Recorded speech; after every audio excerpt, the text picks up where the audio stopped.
오스나사일 야담, 유릴 류트. 이에카의 월광이 유니콘 동상 위에 내려앉았다. 왠지 멜랑콜리한 기분으로 플루트를 만지작거리던 나는 일어서 천천히 서문을 향해 걸었다. 오늘 같은 날은 왠지 취하고 싶었고 누군가의 상냥한 목소리가 그리웠다. 생각이 거기까지 이르자 나는 주저앉고 오스나사일로 달렸다. 운이 좋다면 루아의 늘 비슷한 점성술을 들으며 흑맥주 한 잔쯤은 기분 좋게 마실 수 있을 것 같았다.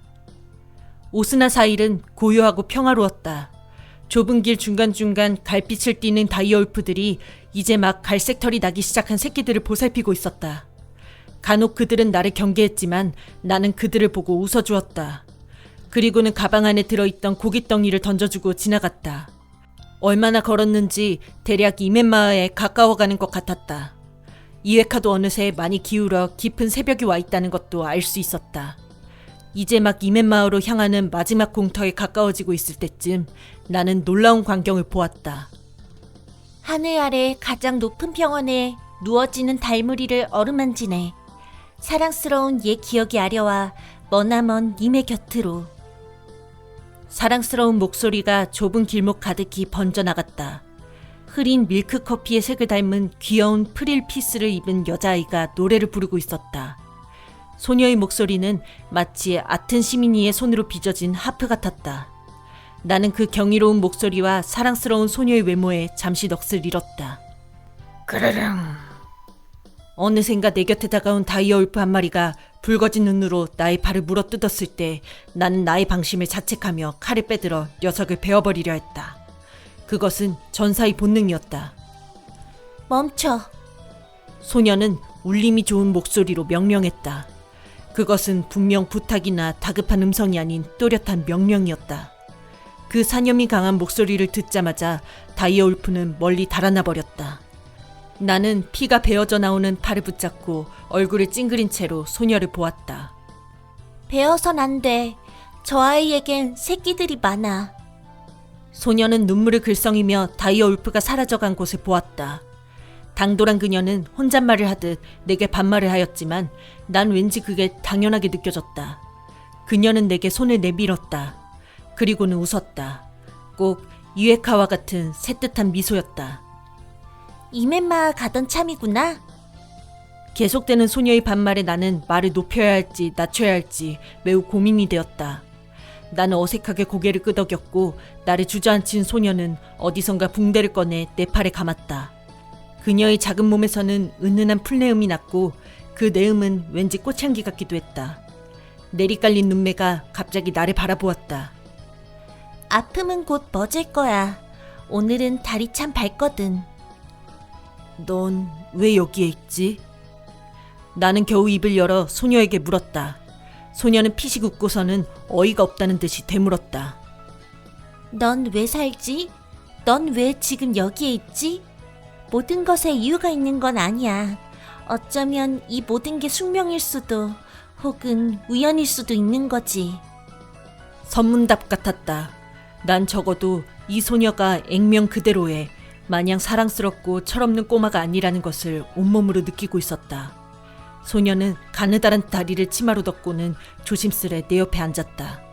글라스에 담긴 와인처럼 투명하게 빛나는 소녀의 눈망울과 만져보고 싶은 갈빛 머릿결. 나는 무슨 말을 해야 좋을지 한참이나 고민하고 있었다. 이번에도 그녀가 먼저 입을 열었다. 양늑대 본 적 있니? 응. 양가죽 둘러쓰고 다니는 늑대인데 왜 그렇게 센지 모르겠어. 그럼 양늑대가 왜 양가죽을 둘러쓰고 다니는지는 알지 못하겠구나. 소녀는 쿡쿡대며 웃었다. 그 웃음소리는 생각 외로 천진난만해서 나도 따라 웃고 싶을 정도였다. 내가 그 이유를 말해줄게. 들어봐.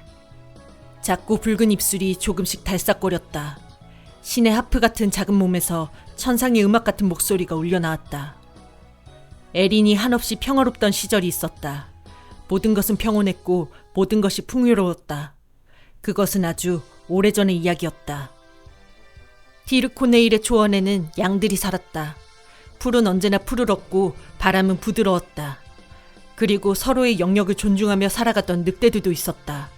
그들은 언제나 허기를 채울 만큼의 사륙을 감행했고 대자연의 법칙 아래 모두가 평등했다. 그 중에 한 늑대가 있었다. 그는 부드럽고 유순한 양을 사랑했다. 그가 사랑하는 양이 있었다. 그녀는 강인하고 자유스러운 늑대를 사랑했다. 늑대는 양무리를 맴돌며 그녀를 지켰고 양들은 이 기가 막힌 사랑을 인정했다.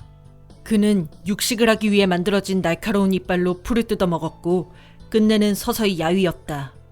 하지만 그녀의 옆에 조용히 엎드려 행복한 눈길로 그녀를 바라보는 그와 그에게 볼을 부비며 평온하게 잠을 청하는 그녀를 해할 존재는 없었다. 그날은 이에카가 더없이 붉게 물들던 날이었다. 에린의 평화가 서서히 깨어지던 그날에 그들의 평화도 온전치 못했다. 마족이 에린의 땅에 내려서던 그날 이후로. 쓸만한 녀석들은 다 분류하고 나머지는 죽여라. 묵빛 갑옷 위에 달빛이 옅게 반사되었다. 갑옷 속에서 울리는 준엄한 언령에 검은 갑옷을 두른 한 무리의 포어르들이 위압감에 숨을 죽인 동물들을 샅샅이 살피고 있었다. 그 무리 중에서도 그는 단연 돋보였다. 의연한 태도와 지켜야 할 것이 있었기에 강렬했던 눈빛. 하지만 그 눈빛이 그의 운명을 송두리째 바꿔버릴 것이라고는 그 자리에 있는 누구도 생각하지 못했다. 쓸만한 녀석이 없군. 모두 죽여라. 다크로드는 낮은 목소리로 말했다. 포어르들은 검을 치켜들었고 그 예리한 검날은 떨고 있는 동물들을 향해 있었다. 누구도 목숨을 내어 걸고 저항하지 않았다. 그 순간 그만이 다크로드를 향해 이빨을 보이며 짖었다. 지켜야 할 것이 있었기 때문에 그는 두렵지 않았다. 그의 머릿속은 사랑하는 연인으로 가득 차 있었고 오랜 동안 육식을 하지 않아 비쩍 마르고 볼품없어진 몸이었지만 사력을 다해 어둠의 군주를 노려보았다. 아니지, 영 쓸만한 녀석이 없는 것은 아니군. 나를 향해 살기를 낼 수 있을 정도로 담력이 좋은 녀석이라. 좋아, 네가 나를 주군으로 섬긴다면 이 모두를 살려주겠다. 이것은 다크로드인 나의 약속이며 너에 대한 호의다. 받아들이겠는가? 그는 잠시 고민에 잠겼다. 모두를 살릴 수 있는 길, 다소 치욕스럽더라도 그녀를 볼 수 있는 길. 어둠의 군주는 마족이었으나 허언을 할 존재는 아니었다. 그리고 그를 향해 쏟아지는 애초로운 눈빛들. 모두가 그를 바라보고 있었고 모두가 살아가고 싶어 했다. 이 에린에서. 그는 다크로드 앞으로 서서히 걸어가 그의 앞에 주저앉았다. 그리고 고개를 숙였다. 군주는 제법 자애로운 웃음을 보였고 그것으로 주종관계는 성립이 된 것이었다. 몸이 타들어가는 것만 같았다. 그의 몸속에서 적응하지 못하고 이리저리 날뛰는 마귀가 담긴 한 장의 종이가 그를 괴롭게 했다. 괴로움이 커질수록 이성의 끈은 그의 손을 벗어나고 있었다. 그런 그를 바라보던 그녀의 심경은 갈기갈기 찢겨나갔다. 멀리 무리에서 떨어져 고통에 못 이겨 혼절한 그와 그를 지켜보는 그녀. 아무도 그들에게 가까이 갈 생각을 하지 않았다. 그는 점점 야위었다. 온몸이 끊어지는 듯한 고통과 오랜 굶주림 속에서. 그가 다크로드를 만난 지 약 2주가 지났을 무렵 그는 극심한 고통에 눈을 떴다. 그의 발 아래에는 조금 수척한 얼굴로 새근거리는 그녀가 있었다. 잦아든 줄로만 알았던 마귀가 엄습했다. 그녀의 얼굴을 보자 그를 강렬히 자극하는 것은 사랑스러움이 아니라 피와 사륙에 대한 감정이었다. 부드럽고 하얀 털 속에 연한 살을 찢어 그 속에 흐르는 뜨거운 피를 보고 싶다는. 그는 자괴감에 빠졌다. 점점 희미해지는 시야와 비례하는 이성의 부재. 그녀를 해한다면 이 모든 고통이 사라질 것만 같은 묘한 예감이 들었던 것이다. 한참을 혼미한 정신과 극한 고통 속에서 말라 죽어가는 그의 등에 따뜻한 느낌이 들었다. 그녀가 그의 등에 얼굴을 부비고 있었다. 맑고 빛나는 눈으로 그를 바라보던 그녀는 조심스레 그의 앞에 앉아서 눈을 감았다. 오래전부터 그의 마음을 속속들이 알고 있었던 것이다.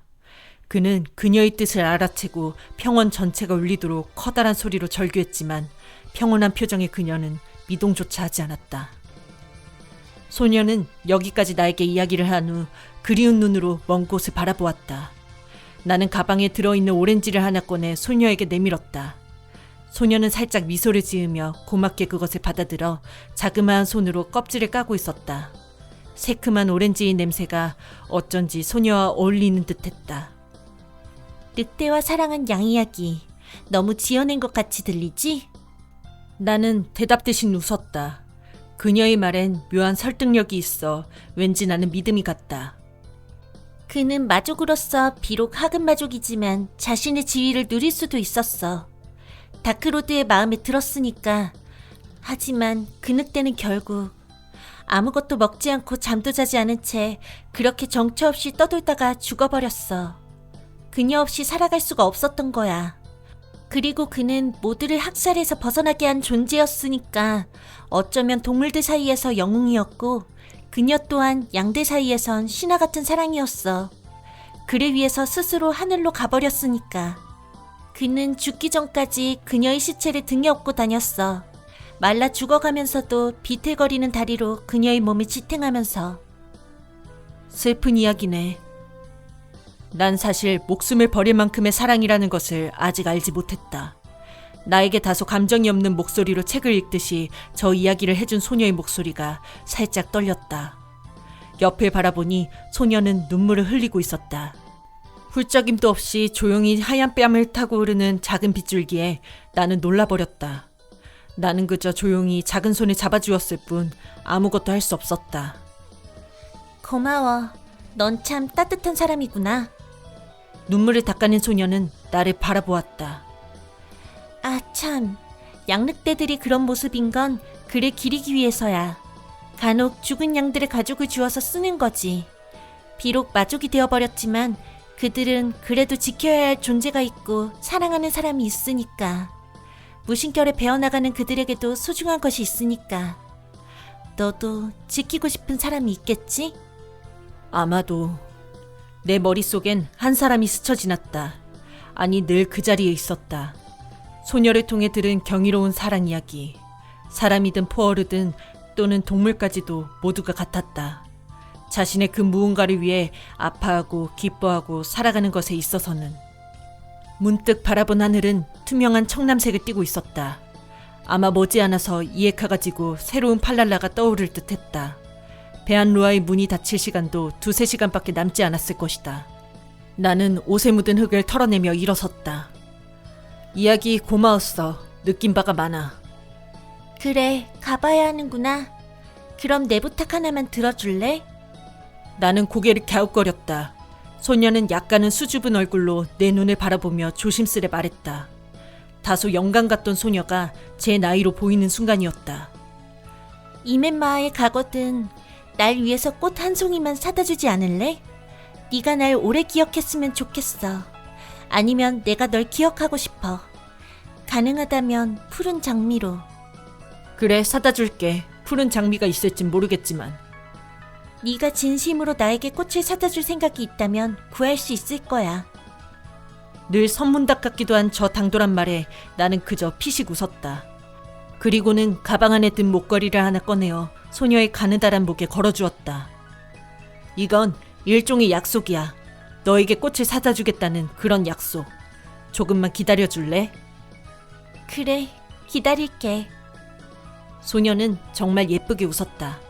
어쩌면 이 아이의 정체가 천사나 신의 사자가 아닐까라는 우스운 생각이 들 만큼.